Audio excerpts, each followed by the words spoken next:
ke kalian. Nah, jadi topik kita hari ini adalah cacat kristal. Jadi kita sudah belajar indeks Miller, ya kan? Bagaimana kita menentukan, bagaimana ada FCC, BCC, ya. Nah, sekarang kita belajar cacat kristal. Nah, jadi kalau misalnya kita punya kristal seperti ini, nah ini kalau kalian lihat kan rapi kali kan. Nah, ini adalah kristal yang sempurna, ya, dan nggak ada sesuatu yang anomali. Nah, ini kristal yang sempurna. Tapi eh, pada kenyataannya di dunia nyata nggak ada ini kristal seperti ini. Pasti kristal itu ada cacatnya, ya, ada cacatnya. Nah, jadi dalam dunia nyata itu sebenarnya kristal itu seperti ini. Jadi dia ada pertemuan beberapa bidang, ada dia yang ini dia berlobang, ya kan? Berlobang artinya dia tidak seperti kayak satu atom keluar gitu. Ada dia yang terdapat atom yang asing karena atom yang lain kan warnanya biru. Nah, di sini ada atom yang berwarna merah. Jadi inilah yang kita sebut cacat kristal.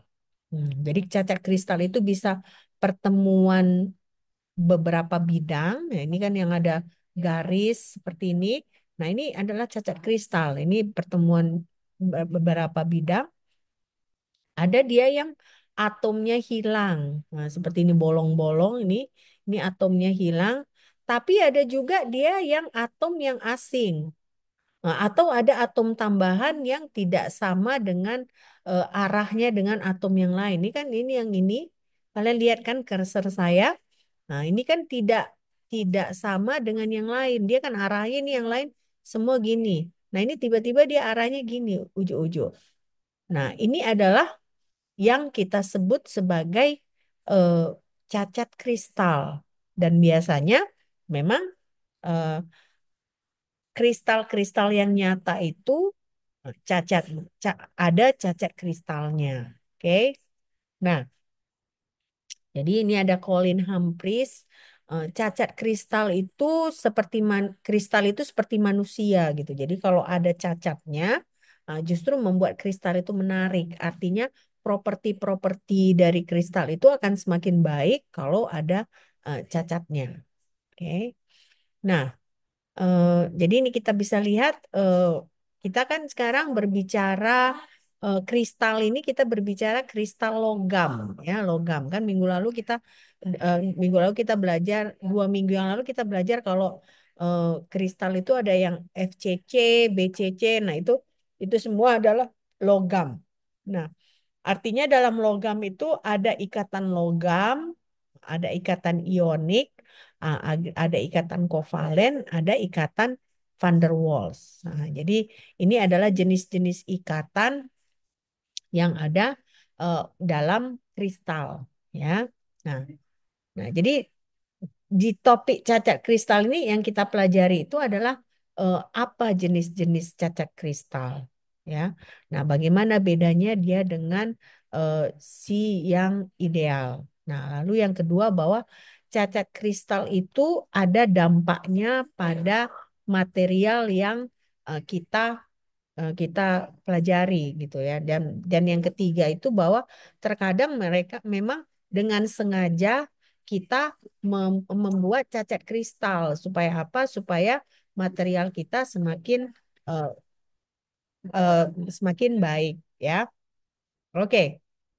Nah, jadi ini relevansinya. Jadi kalau kita beli berlian, ya kan? Berlian itu eh, nilai berlian itu akan tergantung kepada struktur si kristal tersebut, ya. Nah, apakah cacatnya bagaimana? Nah, terkadang kan mungkin cacatnya membuat dia semakin terang gitu ya. Nah, jadi makanya eh, harganya itu tergantung kepada eh, cacat kristalnya seperti apa, ya. Nah, sekarang aplikasinya itu biasanya misalnya contohnya kita punya kristal silikon. Nah, kristal silikon itu perlu kita introduce sedikit cacat kristal supaya apa? Supaya semikonduktornya bisa lebih bagus. Nah, yang kedua misalnya logam. Kalau logam itu biasanya kalau sebelum bisa digunakan untuk hal yang lain, dia kan logam itu misalnya harus di pukul-pukul keras supaya apa? Supaya ada cacat kristal. Nah, cacat kristal dari logam itu akan menyebabkan si logam itu lebih elastis gitu ya, lebih elastis sehingga logamnya bisa dipakai. Karena kita nggak mau logam yang getas kan. Kalau logam yang getas baru kita begini kan dia udah patah gitu. Kita nggak mau. Nah, jadi ditempa sehingga ada cacat kristal sehingga kalau kita bengkokkan logamnya bisa lebih bengkok. Nah, jadi berarti walaupun istilahnya cacat, nah tapi di sini cacat kristal ini memang gunanya supaya properti dari si material kita itu lebih lebih baik gitu ya. Nah, nah, jadi berarti eh, si ketika kita misalnya mengintroduce cacat kristal, ya komposisi dari si material kita itu tidak berubah. Yang berubah itu hanya permukaannya aja. Nah, jadi manipulasi itu tidak merubah komposisi, nah tapi dia hanya mengubah morfologi dari material kita tersebut, ya. Nah, jadi sekarang kita masuk ke klasifikasi dari cacat kristal. Yang pertama itu namanya adalah cacat titik atau vacancy. Nah, cacat titik itu bisa misalnya satu atom keluar dari permukaan atau ada kotoran yang masuk ke permukaan. Nah, jadi bisa atom yang hilang atau dia atom yang tidak berada pada posisi yang tempat. Nah, contohnya cacat titik ini adalah lowongan, nah, lowongan kisi atau dalam bahasa Inggrisnya adalah lattice vacancy, ada substitusional atau substitusi, ada interstitial impurities atau kotoran interstisial dan ada juga interstisial mandiri atau self interstitial. Nah, self interstitial ini berarti dia atom yang sama dengan material kita, hanya dia tidak pada kisi yang tepat. Nah, sementara kotoran interstisial ini bisa dia material-material atom-atom yang berbeda dari atom material kita. Nah, lalu cacat linier. Nah, cacat linier ini berarti ada kelompok atom dalam posisi yang tidak teratur gitu. Nah, ini biasanya kita sebut contohnya adalah dislokasi sekrup atau edge dislocation. Oke, nah nanti saya tunjukkan. Tadi saya sudah tunjukkan secara awal-awal. Nah, inilah dia. Cacat titik itu contohnya adalah ini. Nah, ini. Jadi dia bisa atom yang hilang dari permukaan atau ada atom yang berbeda masuk. Nah, ini berarti impurity ya, impurity substitution atau self interstitial. Nah, ini self interstitial. Jadi kan semua ini rata gini, nah, rata gini, tapi tiba-tiba ada muncul di sini. Tapi warnanya sama-sama biru. Jadi artinya dia atom yang sama tapi tidak pada tempat yang tepat. Nah, lalu inilah kita sebut vacancy. Yang berlobang ini kita sebut sebagai vacancy atau kekosongan karena tiba-tiba tidak ada atom di sini. Nah, kenapa? Ini cacat kristal juga. Lalu inilah yang kita sebut sebagai cacat linier karena dia pertemuan dari beberapa bidang. Jadi kita bisa gambar, bisa kita lihat itu yang kita sebut sebagai cacat cacat kristal atau cacat titik ya. Nah, cacat kristal atau cacat titik atau vacancy. Nah, lalu ada jenisnya tadi cacat linier itu tadi yang pertemuan dua bidang tadi garis dia. Nah, jadi makanya dislokasi sekrup atau edge dislocation.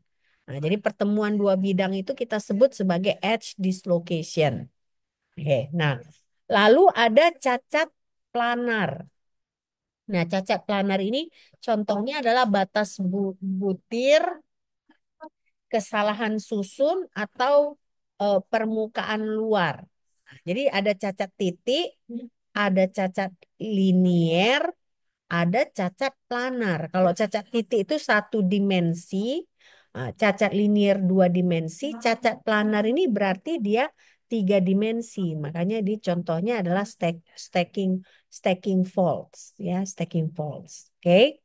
Nah, jadi di sini kita mulai melihat topik selanjutnya bagaimana kaitannya cacat kristal dengan sifat material kita. Oke. Nah, jadi ini kita lebih detail.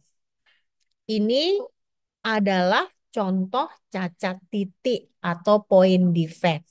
Nah, kalian lihat nih kan rata, tiba-tiba dia agak gini, ya kan? Lalu rata lagi. Kenapa? Karena tiba-tiba di tengah ini dia atomnya menghilang.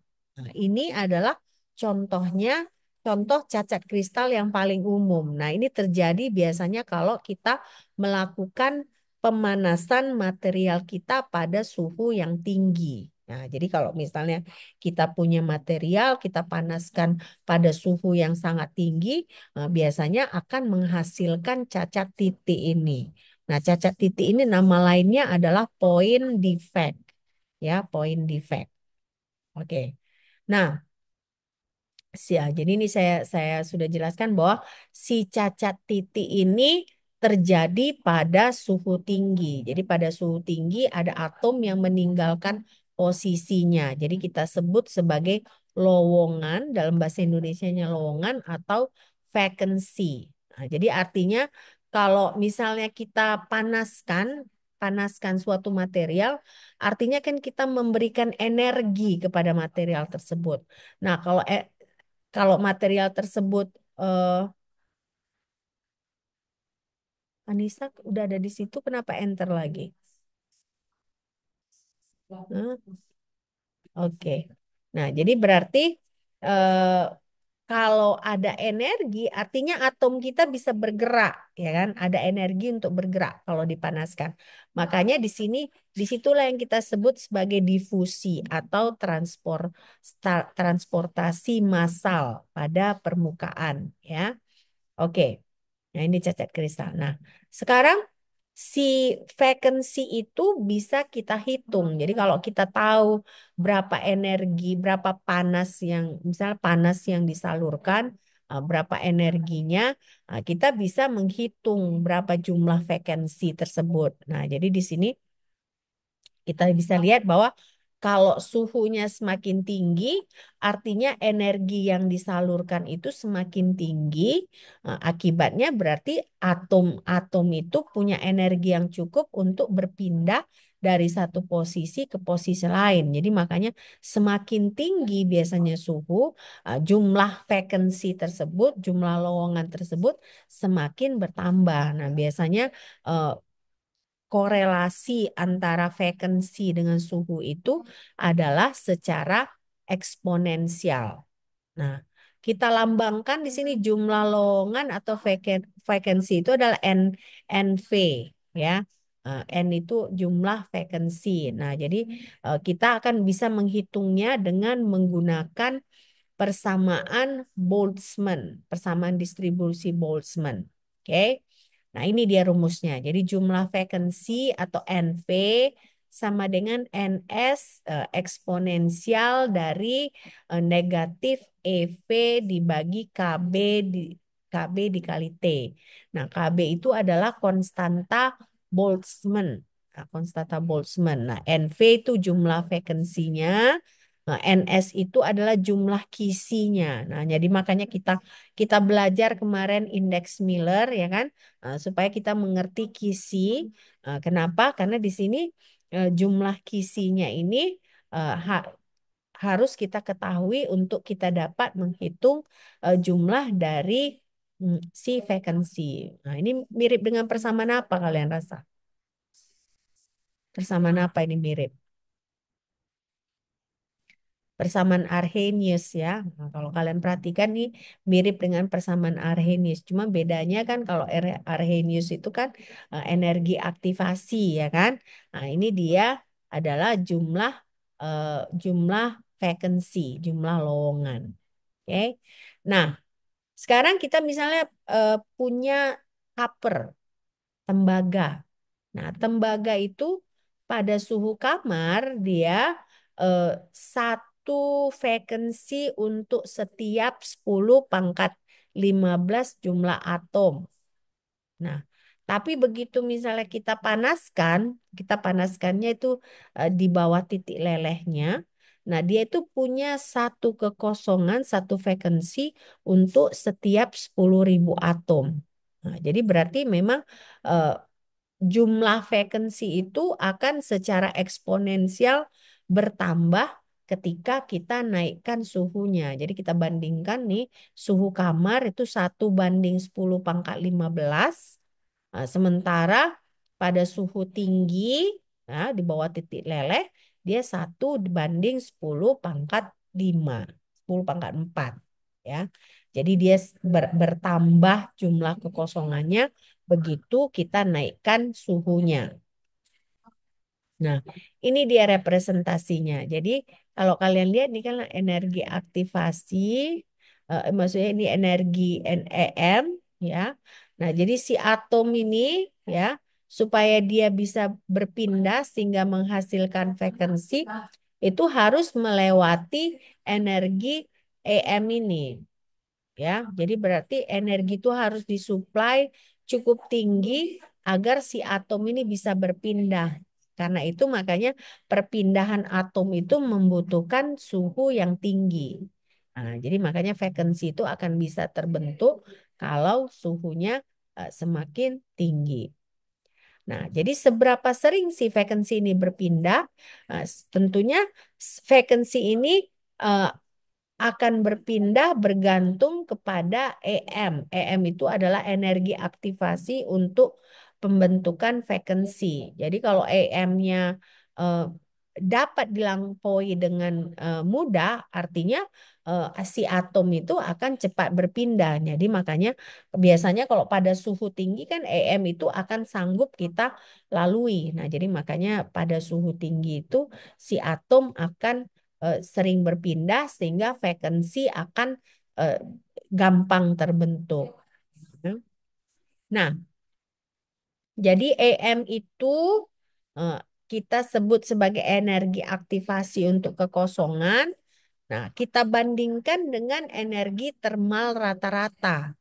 Nah, energi termal rata-rata. Nah, energi termal rata-rata itu biasanya lebih kecil dari energi aktivasi. Nah, jadi makanya eh, perlu ditambahkan energi yang lain, makanya perlu dipanaskan agar si vacancy ini bisa terbentuk. Jadi makanya energinya itu perlu dikumpulkan ya, sehingga si vacancy-nya itu bisa melompat ya. Jadi harus ada fluktuasi energi ya. Nah, fluktuasi energi. Nah, selain jumlah kekosongan, jumlah vacancy, kita perlu tahu juga yang namanya frekuensi lompatan. Nah, frekuensi lompatan ini kita singkatkan lambangnya dengan RJ. Nah, RJ. Nah, RJ ini sama dengan R0 eksponensial negatif EM per KBT. Nah, ini sama juga mirip dengan persamaan Arrhenius ya. Persamaan Arrhenius. Di kinetika, di kimia fisika 2 itu kita akan belajar energi aktivasi. Nah, R0 ini adalah frekuensi percobaan. Nah, frekuensi percobaannya ini sebanding dengan frekuensi getaran atom. Jadi kan kalau kita punya atom itu kan antara dua atom itu biasa kan ada ikatan. Nah, ikatannya itu kan dia bisa ada getaran. Nah, getarannya itu adalah R0. Nah, sementara RJ itu adalah frekuensi lompatannya. Jadi berarti frekuensi lompatan ini dia bergantung pada suhu, bergantung pada energi aktivasi kekosongan, bergantung juga pada frekuensi getaran atomnya. Oke, sampai sini ada pertanyaan nggak? Tidak ada, Bu. Nggak ada ya? Oke, ya udah. Asal kalian ngerti aja, oke? Ya. Nah, jadi kita masuk di sini eh, interstisial, ya kan? Ini cacat titik adalah atom yang terjepit di antara eh, situs kisi yang regular. Nah, jadi kalau misalnya yang sama jenisnya kita sebut apa? Self interstitial. Yang tadi yang biru ya kan? Tunggu dulu.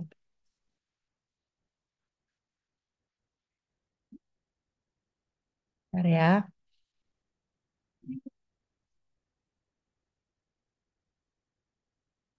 Nah, ini kan.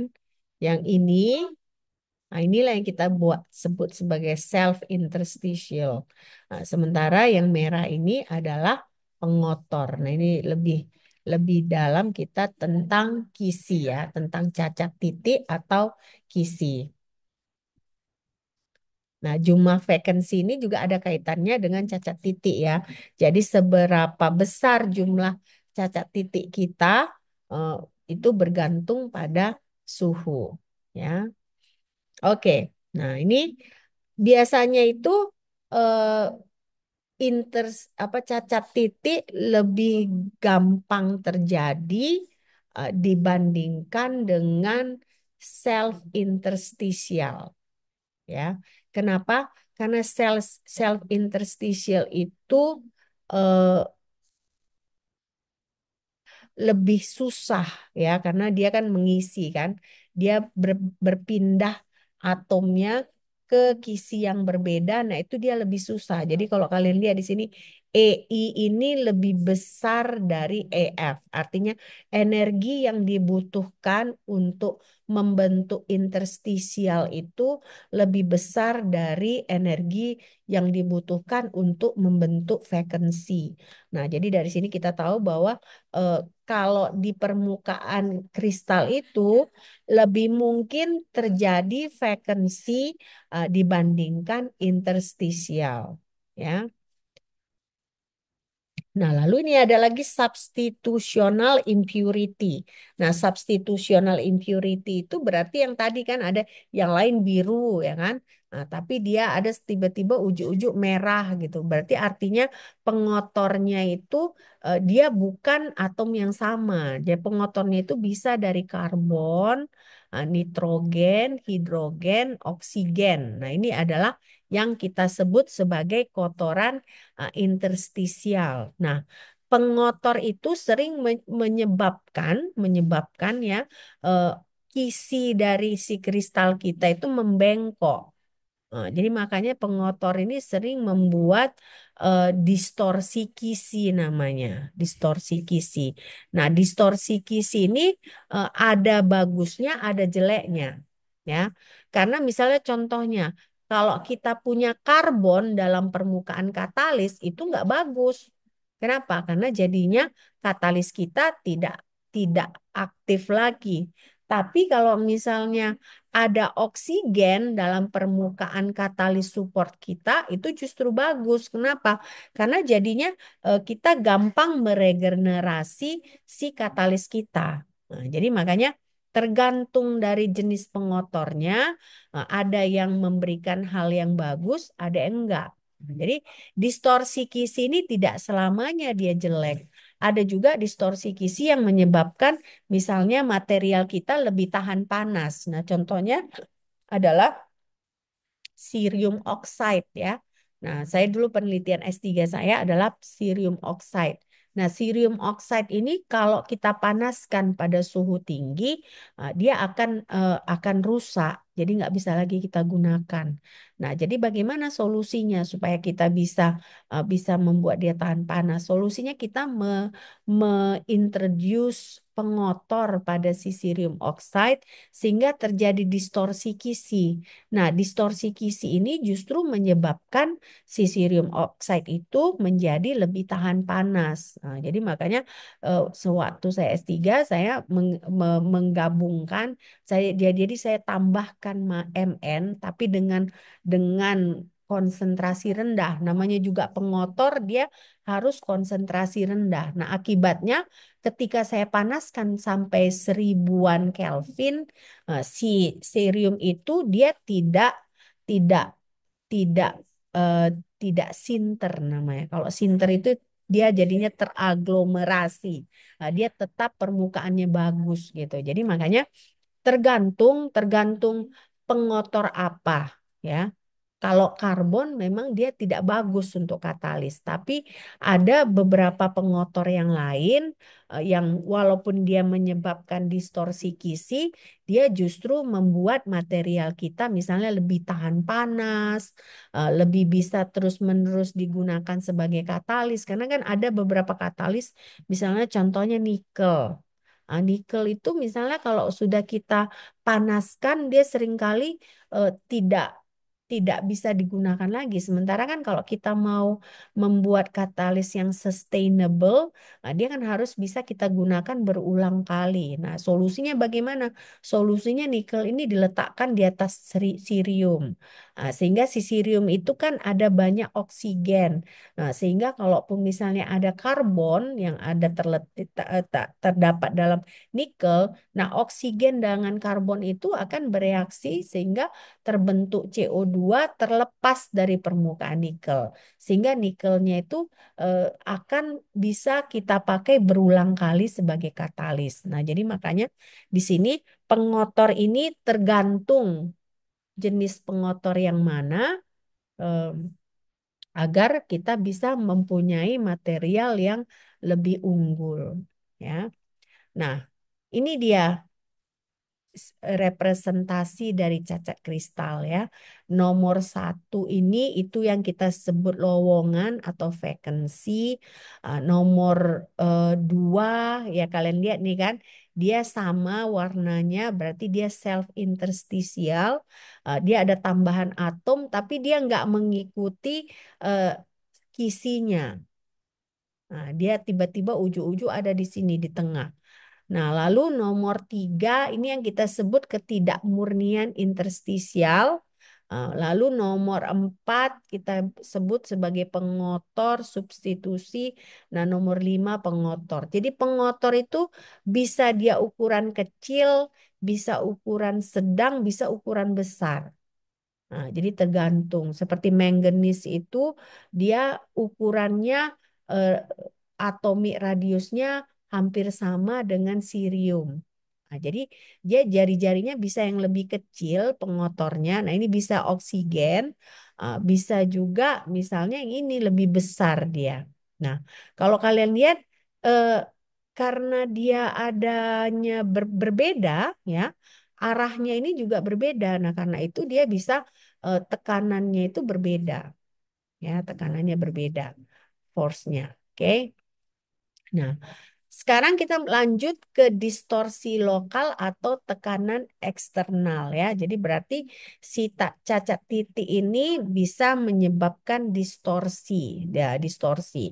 Nah, distorsinya itu menyebabkan ada tekanan, bisa dia tekanannya ke dalam. Kalau kalian lihat di sini kan, eh, kalau vacancy dia tekanannya ke dalam ya, ke lowongannya. Nah, tapi kalau misalnya yang ini interstitial ini ya pengotor ini, dia keluar. Nah, tergantung besarnya radius dari si atomnya ini dia ada yang diagonal gitu ya tekanannya. Tapi ada juga yang kayak gini dia lurus. Nah, jadi tergantung pada jenis pengotornya. Nah, ini berpengaruh juga nanti kepada bagaimana distorsi dari kisi tersebut.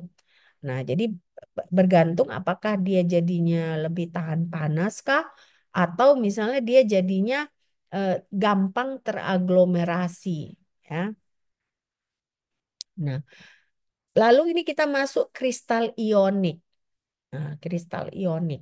Kristal ionik itu contohnya adalah garam dapur. Nah, garam dapur itu kan NaCl. Jadi kan kalau garam dapur itu kalau sebenarnya ada pernah kita kalau misalnya rapi kita buat si garam itu bisa dia bentuknya kotak besar. Kalau biasanya kan kita garam kan seperti kayak powder gitu kan. Nah, ini ada garam NaCl ini dia yang bentuknya memang benar-benar seperti kristal. Nah, dia ini karena dia kristal ionik, dia ada gaya kolom. Ada gaya kolom. Jadi ada ion positif, ada ion negatif. Nah, berarti kalau ada cacat titik di sini, nah, cacat titik itu akan menyebabkan ketidakseimbangan muatan.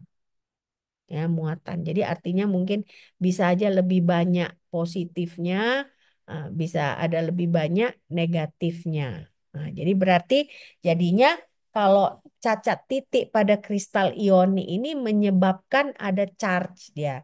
Nah, ada charge ya. Jadinya misalnya dia bisa jadinya bermuatan ya karena kelebihan, karena salah satu berlebih, entah positifnya yang lebih atau negatifnya yang berlebih ya. Nah, sekarang kita masuk. Nah, nanti ini ada masuk ujian ya. Jadi supaya kalian pahami, ini ada namanya cacat Frankel, ada cacat Schottky. Nah, coba kalian amati gambar yang di sampingnya. Kira-kira apa perbedaan antara cacat Frankel dan cacat Schottky? Apa bedanya? Kalau cacat Schottky itu spasinya lebih lebar. Kotki yang dua, ya Space-nya. kan? Space-nya lebih lebar gitu ya. Nah, kalau cacat Frankel dia lebih kecil. Nah, kalau kalian lihat di sini kan cacat Frankel ini adalah ada pasangan antara lowongan dengan interstisial. Ini kan lowongan, ini interstisial ya kan? Harusnya kan cuma putih gini, tapi ini ada dua putihnya. Nah, jadi ada interstisial, ada lowongan. Nah, sementara cacat Schottky itu dia ada eh, sepasang kation dan anion lowongan dalam. Nah, ini kan harusnya di sini adalah apa? Anion atau kation di sini. Kalau kalau secara normal ini kan negatif, positif, negatif, positif. Ah, harusnya di sini apa? Anion atau kation? Kati, Kation. kat, Ini harusnya kation. Nah, lalu ini kalau kita lihat ini kan kation, anion, dan di sini harusnya kation. Nah, jadi di cacat Schottky ini ada anion yang kosong, ada kation yang kosong. Nah, ini yang kita namakan cacat Schottky. Sementara cacat Frankel itu ada yang kosong berpasangan dengan ada yang interstisial. Nah, ini kan interstisial. Harusnya kan cuma satu di sini kan. Nah, tapi ada garis ini kan artinya ada dua kation di sini. Nah, jadi ada bertambah satu kation, tapi di sini si kationnya juga hilang.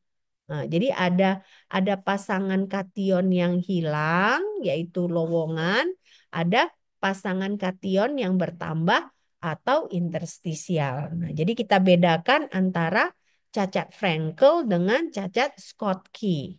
Ya, kalau cacat Schottky itu dia adalah pasangan kation dan anion yang hilang. Nah, jadi ini anion, ini kation, dia masing-masing nggak ada. Ini yang kita sebut Schottky. Nah, tapi si cacat Frankel ini sama-sama dia kation. Nah, sama-sama kation, tapi satu kationnya hilang, satu kationnya bertambah di sini. Nah, itu jadi perbedaan antara cacat Frankel dengan cacat Schottky, ya. Nah, lalu berarti itu kalau kalian lihat ini dia kalau ada kation dan anion, berarti ada ikatan ionik. Nah, kristal dengan ikatan ionik, nah, sehingga menghasilkan cacat Frankel dengan cacat Schottky, ya. Cacat Frankel dengan cacat Schottky. Nah, sekarang kalau eh, apa sebabnya? Nah, sebabnya itu supaya eh, menjaga netralitas muatan. Nah, jadi makanya di sini cacat Frankel itu dia sepasang kekosongan kation, nah, ion positif dengan interstisial kation. Jadi dua-dua sama-sama kation untuk Frankel. Nah, tapi bisa juga dua-dua sama-sama anion. Jadi pokoknya kalau Frankel itu yang kosong dengan yang terisi harus sama, ya. Yang kosong dengan yang terisi harus sama. Tapi cacat Schottky satu kation, satu anion dan dua-dua dia merupakan kekosongan atau vacancy. Nah, jadi itu beda antara cacat Frankel dengan cacat Schottky. Nah, jadi makanya di sini saya jelaskan dalam diagram cacat Schottky sepasang lowongan anion dengan kation.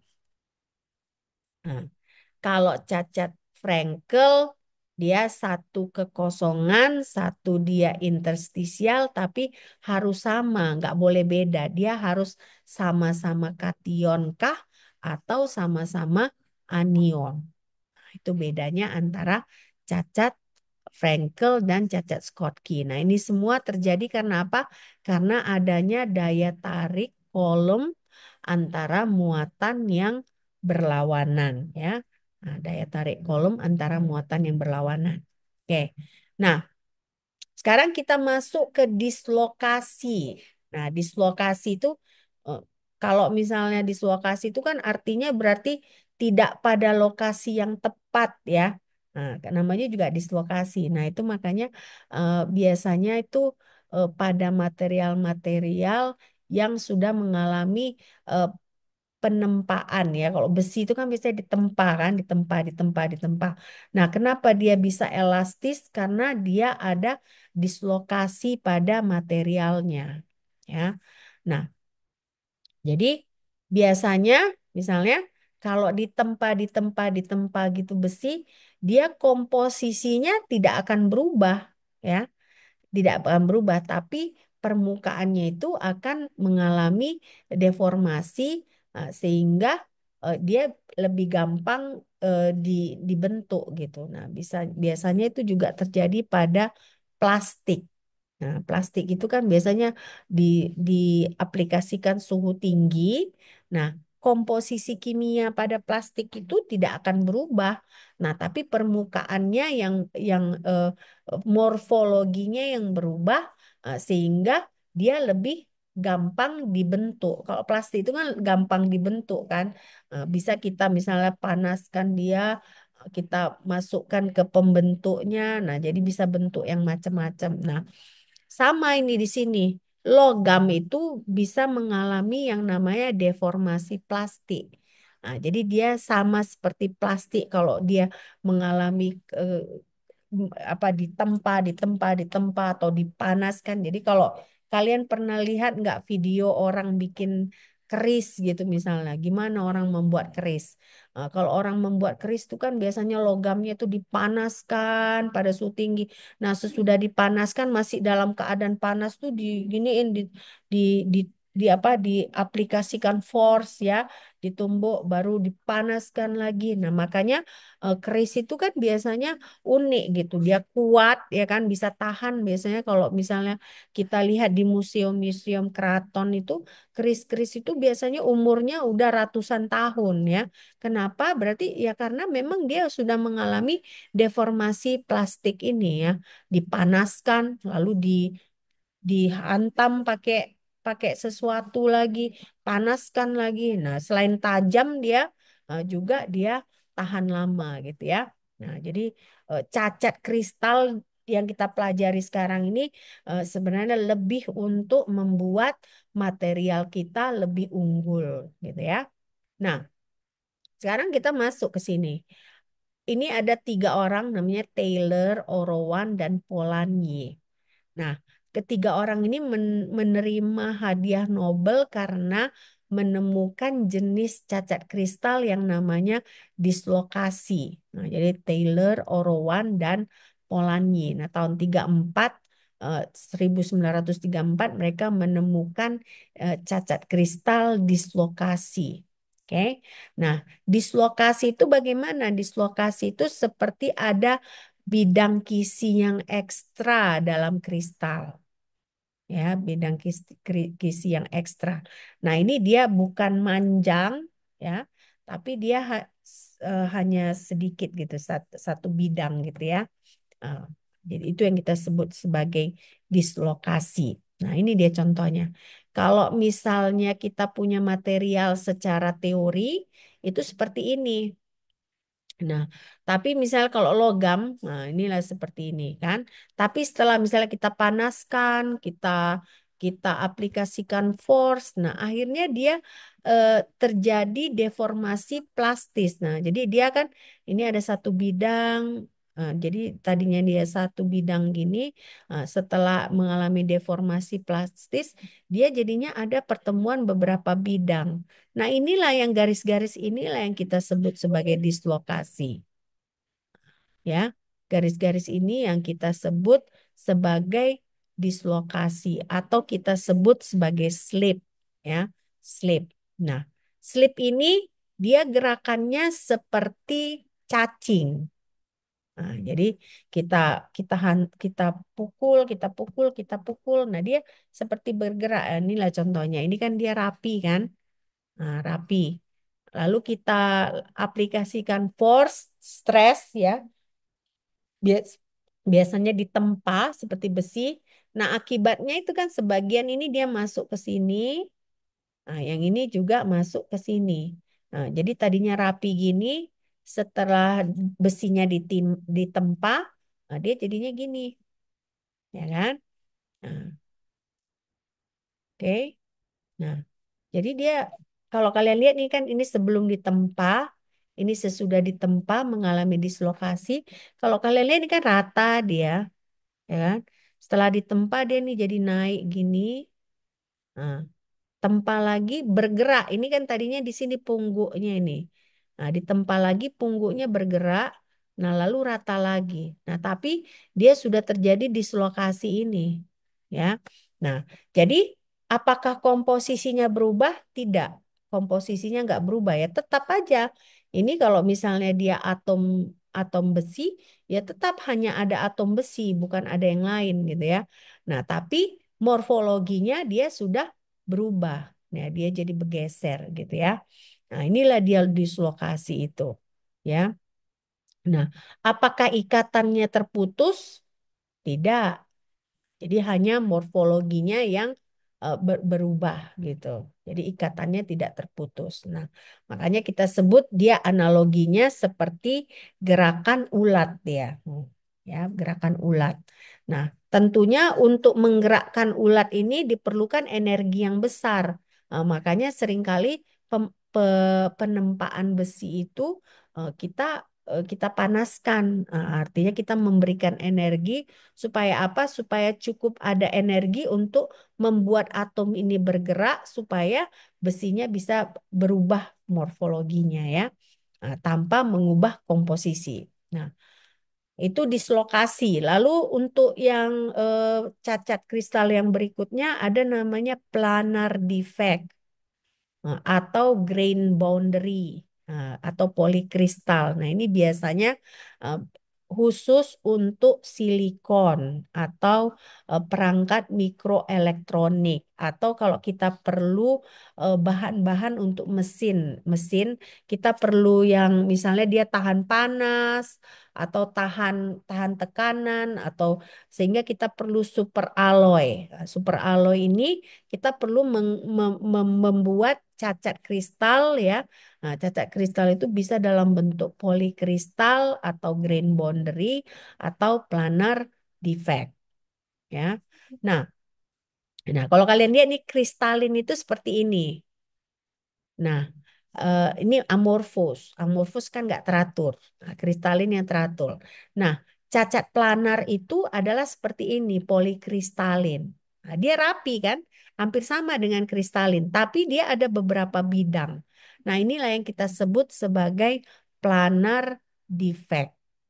Nah, planar defect. Ini kan seperti ini kan, dia ini kan harusnya lurus gini, tiba-tiba yang ini dia gini belok. Jadi dia ini satu bidang, ini bidang berikutnya. Jadi pertemuan bidang yang ini dengan yang ini kita sebut sebagai planar defect. Atau polikristal ya, polikristal. Nah, jadi ini kalian lihat kan, ini yang hijau ya kan, yang hijau arahnya ke sini kan.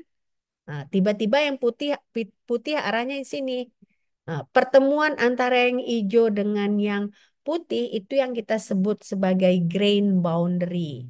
Nah, grain boundary ini itulah yang kita sebut sebagai cacat planar ya, cacat planar. Nah, jadi dia kalau tadi kan titik aja, makanya kita buat cacat titik gitu kan. Dia titik aja atau interstisial itu dia satu dimensi. Nah, kalau grain boundary ini atau cacat planar ini dia dua dimensi karena dia ada panjangnya kan. Nah, ada panjangnya. Jadi kita sebut sebagai grain boundary. Nah, ini kalian lihat di sini. Inilah dia. Kalau dilihat SIM-nya, nah ini gambar SIM. Nah, inilah dia dislokasi itu yang merah, ya. Nah, jadi ada dia beberapa eh, lari dislokasi, ya. Nah, ini ada contoh yang lain. Nah, ini yang kita sebut sebagai stacking fault. Nah, ini kan dia arahnya gini kan, arahnya gini. Tiba-tiba yang di tengah ini arahnya ke bawah gitu. Ke bawah. Jadi ini yang kita sebut sebagai stacking fault. Nah, stacking fault ini adalah bagian dari cacat planar. Nah, ini contohnya terjadi pada silikon dengan material silikon dengan nitrogen. Material silikon dengan nitrogen itu menyebabkan terjadinya ada stacking fault. Nah, ini yang kita pakai di mikro mikro eh, semikonduktor ya, semikonduktor bahan-bahan elektronik ya, mikroelektronik. Nah, lalu ada lagi namanya twin boundary. Nah, twin boundary ini kan kalian lihat di sini, ini kan antara yang ini dengan yang ini seperti kayak cermin kan? Nah, kayak cermin. Nah, jadi kita bisa sebut ini twin boundary. Nah, inilah twin boundary. Nah, ini juga akibat apa? Akibat suhu tinggi. Suhu tinggi. Nah, ini biasa juga disebut sebagai shape memory metal. Shape memory metal atau twin boundary. Jadi batasnya ini seperti kayak cermin dia, kayak cermin ya. Nah, ini kan twin domain one, twin domain two. Sementara ini adalah twin plane atau batas kembar ya. Nah, Nah, ini shape memory alloy. Shape memory alloy itu jadinya dia ada bentuknya, ya kan? Ada bentuknya. eh, ini ada deform, katanya ada twin, ada austentinite. Jadi eh, ini semua adalah akibat kristal, cacat kristal, ya. Nah, ini contohnya. Ini kalau kita lihat di SEM ya polikristalin itu seperti ini dia. Kan jelas dia batas antara satu plane dengan plane yang lain, ada jelas pertemuannya. Nah, ini bisa kita lihat di mikroskop kalau kita punya nanokristalin ya, nanokristalin kita bisa lihat di mikroskop. Nah, ini juga kalau kalian lihat ini adalah aluminium ya. Kita lihat di TEM. Ini alatnya pakai TEM ya, transmission elektron mikroskopi. Nah, kalau kalian lihat kan ini jelas kan, ini kan dia harusnya arahnya gini, gini, gini kan. Dia jadinya kayak ada perubahan di sini. Nah, inilah yang kita sebut sebagai batas butir juga. Batas butir. Jadi dia perubahan. Ini kan dia kan arahnya ke sini, tiba-tiba yang ini arahnya gini. Nah, dia jadi ada perubahan arah. Nah, inilah adalah grain boundary. Oke. Nah, sekian ini cacat kristal ya. Sebenarnya saya sudah bagikan bahannya ke kalian, tapi saya rasa lebih bagus untuk saya jelaskan lagi ya kan daripada kalian belajar sendiri. Nah, kita masih ada dua pertemuan lagi ya sebelum UTS ya. Nah, jadi sesudah UTS baru kita berpindah serahkan ke Pak Pak Mundra atau Pak Edianto. Nah, jadi kita masih belajar nanti eh, bottom bottom down ya, teknik bottom down dengan nanokristal semikonduktor. Oke, sampai di sini ada pertanyaan? Ada pertanyaan? Halo? Halo? Halo? Ada pertanyaan? Joyce? Anissa? Ada pertanyaan? Tadi sempat ngelek ya. Ada pertanyaan nggak dari Joyce sama Anissa? Nggak ada. Tidak ada. Dari saya Nggak ada ya. Oke, berarti hari Rabu kita bertemu lagi untuk mata kuliah kimia surfaktan. Kira-kira kan minggu lalu kalian ada request nih belajar tensiometri. Nah, ini ada request lagi nggak biar kita diskusi hal yang lain? Ada nggak? Dari Joyce atau dari Anissa? Nggak ada. Tensiometrinya kemarin sudah sudah agak-agak jelas nggak?